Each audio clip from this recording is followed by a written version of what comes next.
Morning, everybody. How are we doing today? It's Thursday morning, around 7 a.m. here. We're just opening up, so we have a customer or two walk in through that door. Our first hour is actually usually pretty slow, which I think with the coffee crowd and stuff, but it is what it is. We're listening to some Kenny Dorham right now. My good friend Al and his wife Lydia were here again yesterday, and they come from an hour away. They've been here like 6, 7 times. And he's a big jazz guy, follows the channel, and has a pretty good collection himself, and knowledgeable guy. And we were talking about Quiet Kenny yesterday, so we pulled that out. This is an old OJC copy, if I remember. And, yeah. And it's obviously one of his kind of classic records. But he's a very interesting character. He's got this interesting sound. And my friend Al, who plays some trumpet himself, says he plays an interesting, unique French trumpet, which attributes some to his tonality. But it's got a bit of a cloudiness and milkiness. It's soft and gentle, and it reveals something about the man himself. If you can see in those eyes, he's kind of a gentle spirit. There's not a lot of militancy or revolution looking in that face. Yet you still feel there's a cultural pulse to him and an awareness. I mean, it's hard to be a black man in America in these times and not have some recognition of the social constructs that oppress you. But he seems a contemplative fella, meditative fella, thought-provoking, mercurial. He just seems unpredictable. And there's times where he's very much part of the hard bop scene. But there's other times where composition kind of is more in charge, but he's still very much a free spirit with a lot of spirituality emoting from his playing. He seems to be very much part of that conscious stream that was happening in America at that time in the minority communities, wanting change and willing change and no longer tolerating status quo. Dorham, like I said, he's an interesting figure. He bounces around a lot. We were discussing yesterday, me and Al, why he was so quick to move from different labels. And that's not always a consequence of the labels. Sometimes it's a consequence of the artists. Like when I talked about Sonny Stitt, probably about a year ago, Stitt seems to move between labels and almost be recording for them simultaneously, but it seems more like he was just doing one or two record deals at a time, and then he would go across town and get some late records there, and then go back over here and get some more there. His stuff at Verve and Argo's all kind of, I mean, Sonny Stitt's all over the place in terms of his contracts, it seems like. And Dorham's kind of that similar guy. You know, he's at Blue Note 2 or 3 different times with different backing groups because of the gaps in between his contracts with Blue Note. He's got some early mid-50s stuff, some stuff around 1960, and again, Trumpet Toccatas much later, 63 probably. And so, and in between that, he's working for a lot of different labels. He got some fine stuff at Riverside. He got some stuff for the Time label, which is a little label out of New York that has actually fairly good distribution. And his record at ABC is probably the most collectible record on that label. He has 2 records, like I said, at the Time label, Showboat, and I can't think of the other one's called right now. He's, like I said, he moves around new jazz here. This Quiet Kenny record, I guess this was reissued last year, if I remember, maybe the year before. It has sold out really quickly. I mean, when you know there's that much demand for a record, why do you print it in such small quantities? It's a little peculiar to me, you know. And even if you know that you're going to drive out the costs of them in the secondhand market, how does it benefit you as the initial retailer? It doesn't seem to. But it certainly seems like a record that the demand would have been high enough to do probably twice what they did. But, I mean, that's not the field that I'm in, so I won't speak about it too much. I also want to mention LMA Morse, who we talked about a couple episodes back. This was another piece of hers at Capital Issues, and it's 40s and 50s material. And again, Freddie Slack, that piano player, does the boogie woogie stuff. He's insane. And this record is just off the charts. It's hard to really place this in. It sounds too modern at times for it to be where it is from its time frame. There's moments where it feels like an Adele record. Like, it's just quite modern, quite powerful. She's very comfortable in the blues vernacular. There's hints at Patsy Cline at times, like a little bit of country. There's times where I'm feeling Elvis Presley and a little bit of Bo Diddley and like just Chuck Berry. But there's also times where I'm feeling Billie Holiday and the blues. Like, it's just an incredible mix. T-Bone Walker. You can just see how this is like a foundation. This genre itself of the boogie woogie, jump blues, that era when the rock and roll was kind of springing out of R&B. They're all kind of synonymous at this point, more so than I can even really equate in words. It's all just this hodgepodge of sound that once the branches start sprouting, they start to have their own distinct things. But when they're still close to the trunk, it's hard to differentiate some of this stuff. And she's right there at that crossroads. And for a white gal from Texas, she certainly must have grown up pretty comfortable with the black gospel and the blues and barbecue joints. And she just feels right at home. Like, she just has this confidence that deceived many listeners at the time. This was before the internet and cell phones, obviously. And so a lot of people thought she was a black singer for a lot of her chart success. And it probably helps you on some lines, but it probably also hurts your sales on some lines as well. Why she didn't record more, I'm not. There might have been a family thing that she wanted to kind of be more of a mom, if I remember from what I read. But there's not a lot of information out there. I mean, I haven't looked super deep, to be honest. But the 3 records I have by her at this point, this one, which is probably the earliest stuff, including Cow Cow Boogie, which is kind of a breakthrough, which has some Patsy Cline in it. Like, it's a bit of a country blues crossover thing. These early singles are really quite something. And again, her delivery and confidence in the form is part of what makes it so wonderful. Blacksmith Blues, Bigfoot Pete, The House of Blue Lights, Get Off It and Go, my Mr. 5x5, about a big fat man. I mean, she's an attractive gal, and that's just a snippet from her later record on Capitol. They just took a picture of her face from that cover. They didn't put a lot of work into promoting this album by just using an old photo of her. Interesting lady. Again, the conviction and the crossover already of the white American musicians and scene, recognizing the fun, boogie nature, sexual compulsion. Just that black music was so compelling. It was so interesting. It was so cooler than anything we'd ever heard before. That's really what it comes down to. It was just so cool. It was so neat. It was so hip, and the language and the dialogue and the daddy-os and the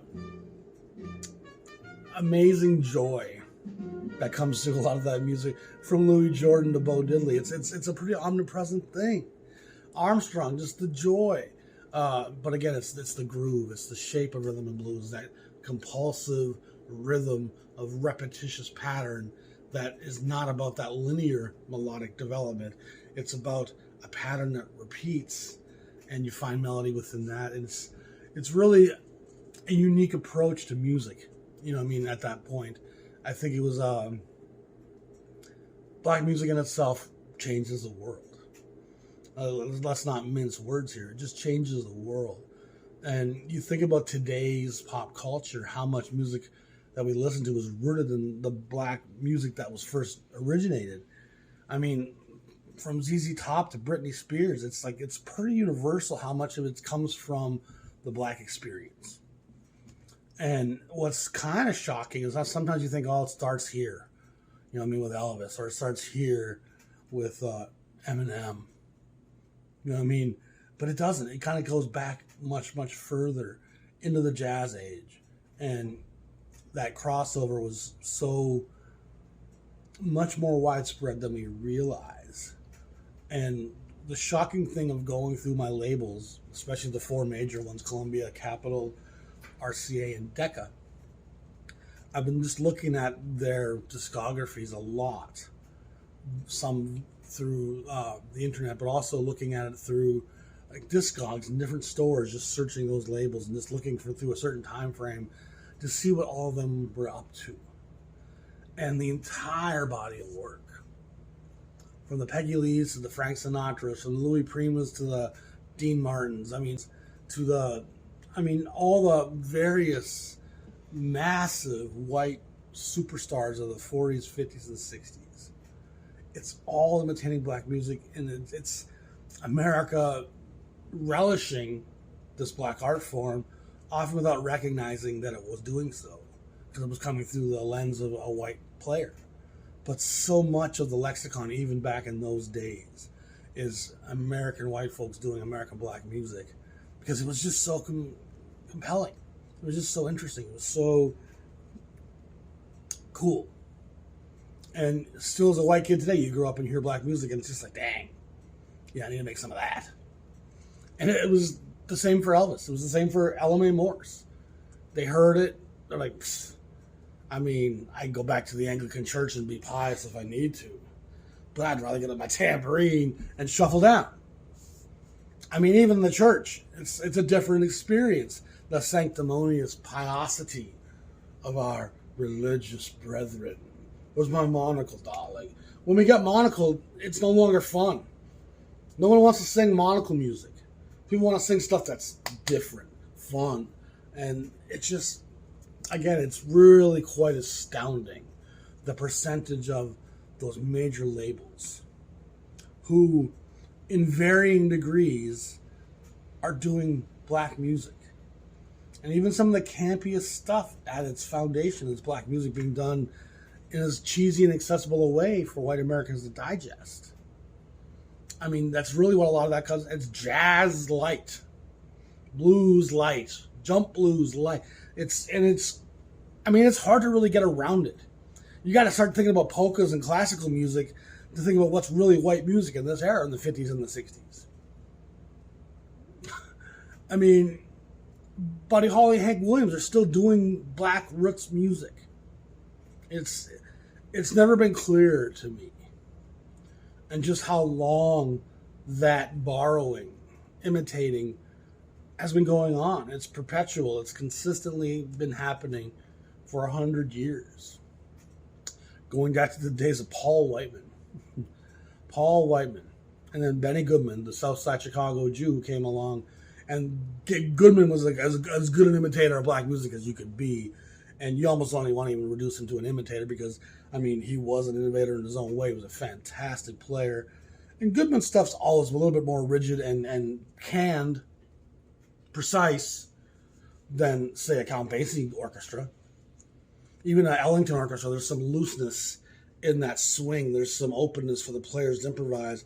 Whereas you feel some of that Goodman stuff, it's so precise. It's so rehearsed. It's so on point that it actually constricts some of the blues elements at times. But let's not ever say Benny Goodman couldn't play his ass off. And he wasn't a huge proponent in pushing jazz on the national landscape, because absolutely Benny Goodman was. But I mean, it just goes back as far as recorded music in this country goes.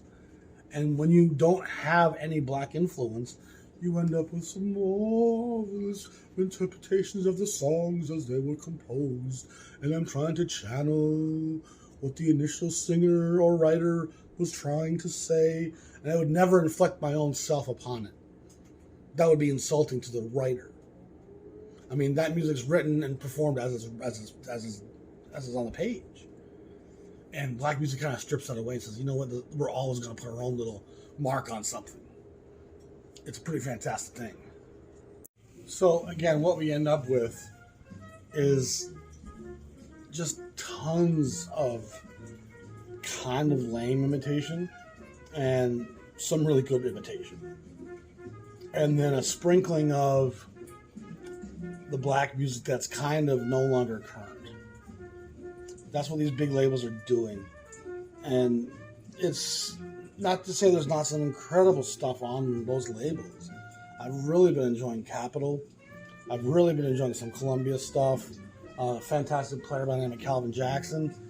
Black player that kind of has escaped me. has a couple records on Columbia that are fantastic. And I think I came to him first through Discovery Records, that's 10-inch label I collected. And he had a couple records, lo and behold, on Columbia. I'm like, well, that's pretty impressive. And they're fantastic records that I probably passed over a lot over the years. And I'm like, wow, Calvin Jackson's the real deal.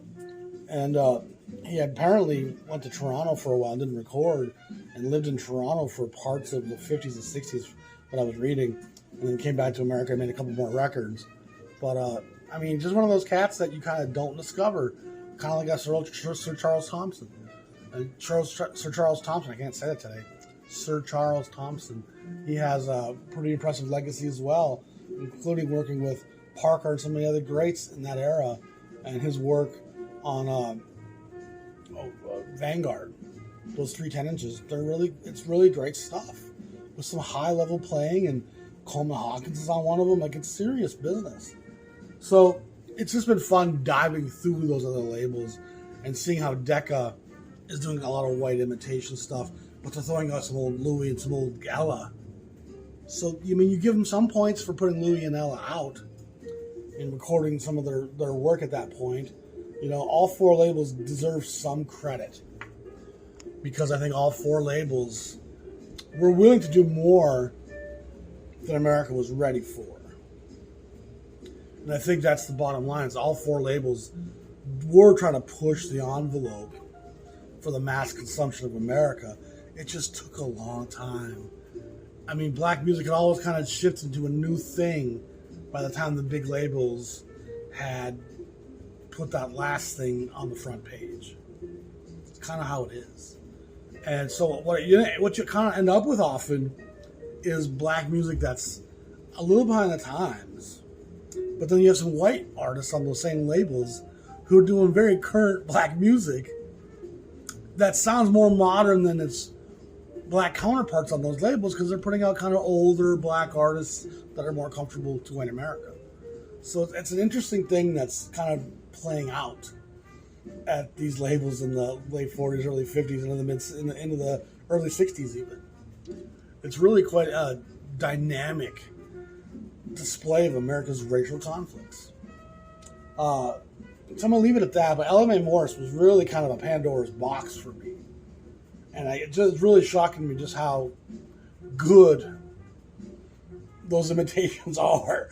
I mean, she would have fooled me all day long. I'd be like, yeah, that's Ma Rainey. It's good stuff. Not any doubt in my mind. And it's as fun as any good Elvis record from the 50s. It's ahead of that curve. So good for her. I mean, she deserves more credit. And I'm glad that I've discovered her and made her part of my lexicon. So one thing I want to talk to you about now is my labels, binders. And these are jazz labels A through G, and this is H through W. So it's a pretty extensive collection of the various jazz labels, discographies, and those who know this channel, I highlight the stuff I have. So in some cases it's me writing down the sequences and adding numbers as I get them. In some cases I actually do printouts. And this is the Mode label, and this is from some website, and I have the entire Mode discography. It was first a tool for me when I was shopping to go, do I have this record? Oh, I know I've seen it a bunch. I know I bid on it once or twice. Did I win it? And it started off with a binder of artists' discographies. But eventually I got to a place where the label discographies were just as important and just as interesting. And it was always fun to get to kind of know what jazz sequences were the important ones on each label and where this stuff would fit in the chronology and history of the music. And that's what the label discographies give you. And once you start to know a lot of that stuff, each label's number sequences, and it instantly gives you a time frame. Well, that's from the early 60s, that's from the late 50s, that's from the early 50s. I mean, it just gives you all that information after a while. But I mean, you got to put some time in to get there. But so I just recently moved these to 2 binders, as I did with my artist. It's now in 2 binders as well. And that one was bursting at the seams. The thing didn't close properly. I printed out so many discographies by artists that it wasn't an effective binder anymore. It was kind of falling apart. So I had to double that one up, so I doubled this one up as well. And this one's really thickened up a lot over the last few months. But one of the interesting things I want to talk to you about is in this beginning of this binder, I'm going to show you some pictures of it, but I have a little compendium or table of contents of what each label, how many I have, essentially.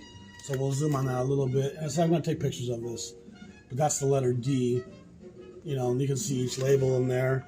Some have like 30, some have 3 or 4, some have 600, And there's about 100 labels now that I've picked out of my collection, put in separate sections, and have discographies for, know something about that label. Someone asked me about Jazz Tone today. Jazz Tone's a cool label with some cool titles. Concert Hall is part of that umbrella as well. But the Jazz Tone Concert Hall stuff almost exclusively is stuff that they are reissuing with a different cover that was for a mail order kind of fan club thing. And so you get these Jazz Tone records in the mail of some pretty signature artists. But from my understanding, it was nothing that Jazz Tone ever recorded themselves.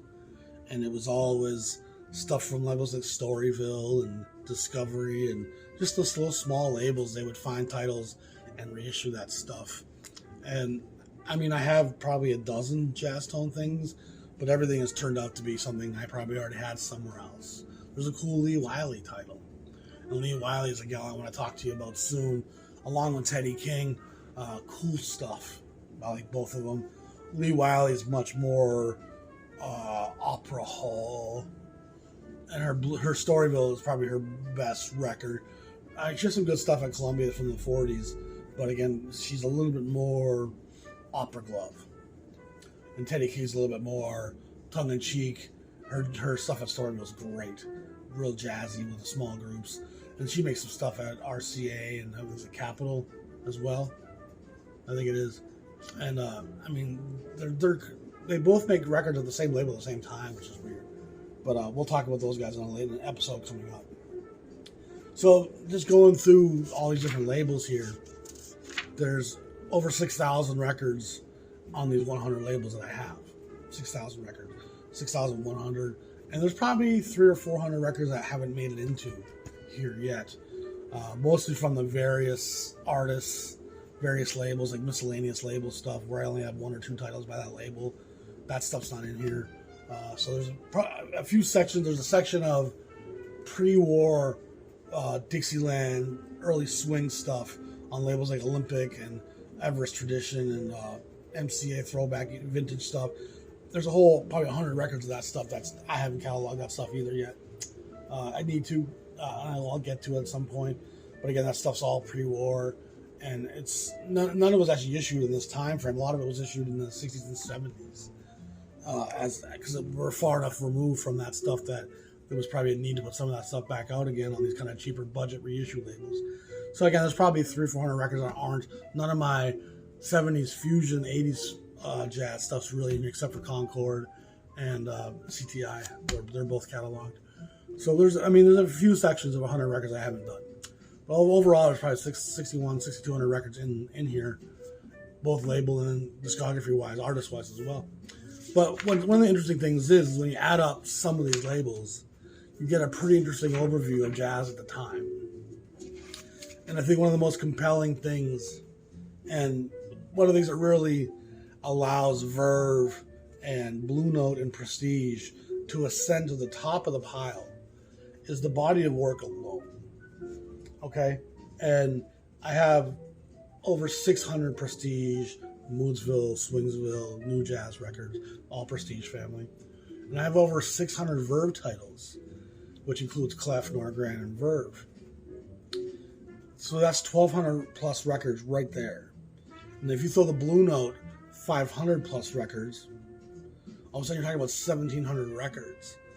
And that's nearly a third of those 6,000 records. And I feel pretty comfortable in saying that from 1950, even more so 55 when the LP era starts, but even the 10-inch era, I have a pretty good covering of a lot of that stuff at this point. So from 50 to 65, 67 or so, 65 we'll say, I would guess I have upwards of 75 to 80% of the jazz canon from that era. I feel pretty comfortable in saying that. There's probably another twice that amount of jazz titles in that same era.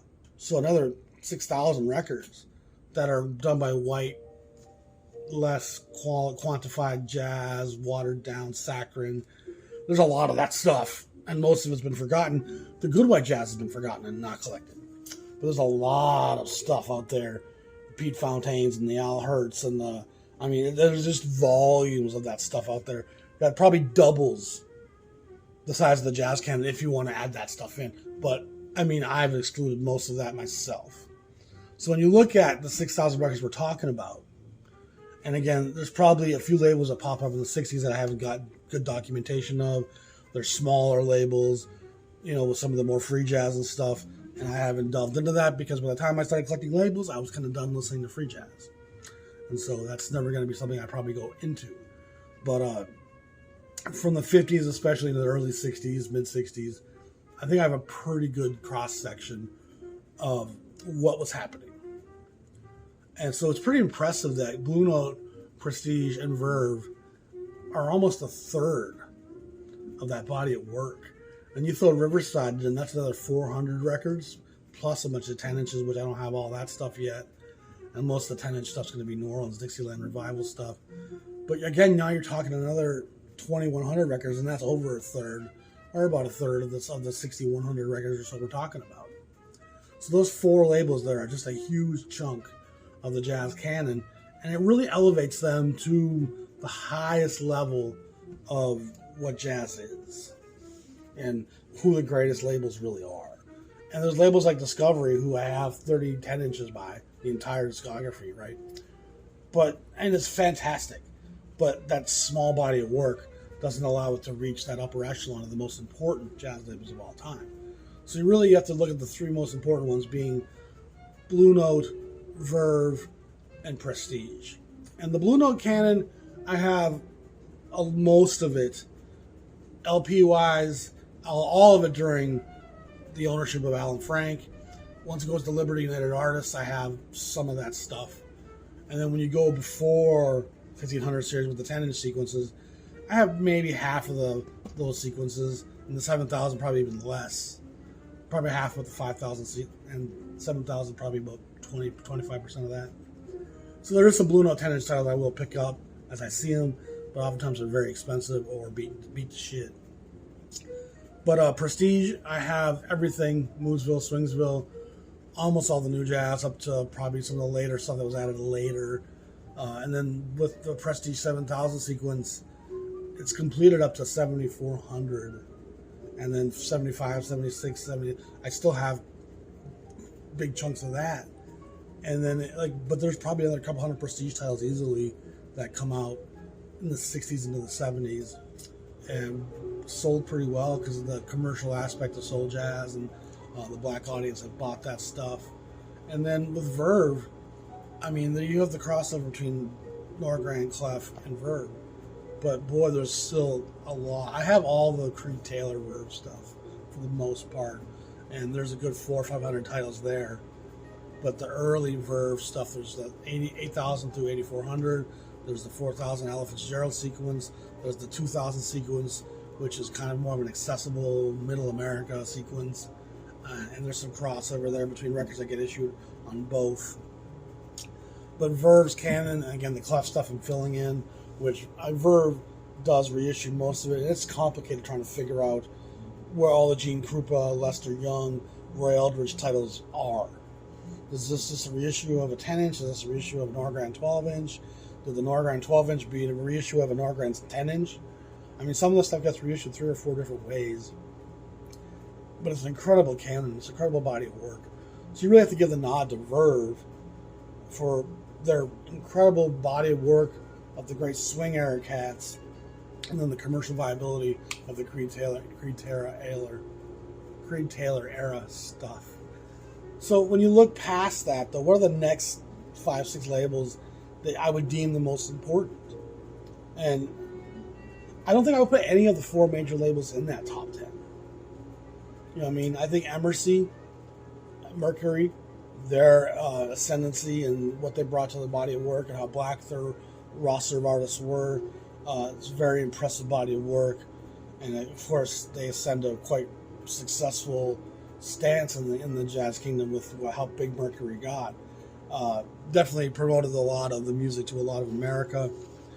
I mean, Bethlehem, I don't think they're quite in the mix. They're close. Atlantic's probably in there. Their body of work's impressive. I have about 300 Atlantics. And, I mean, you have some pretty signature titles in there by John Coltrane, Charlie Mingus, Ray Charles, Ornette Coleman. They're not afraid to be pretty cutting edge. And again, their body of work also with the rhythm and blues on the 8000 sequence, which I have a lot of that in the other room.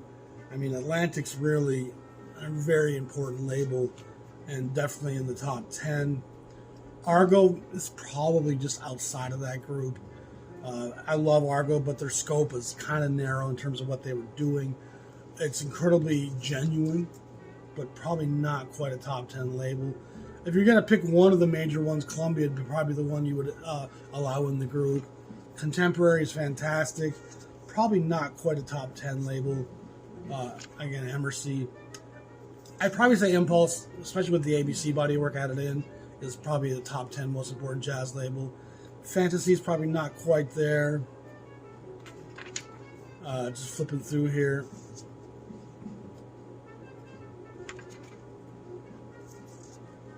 I mean, Pacific is probably right on that doorstep as well.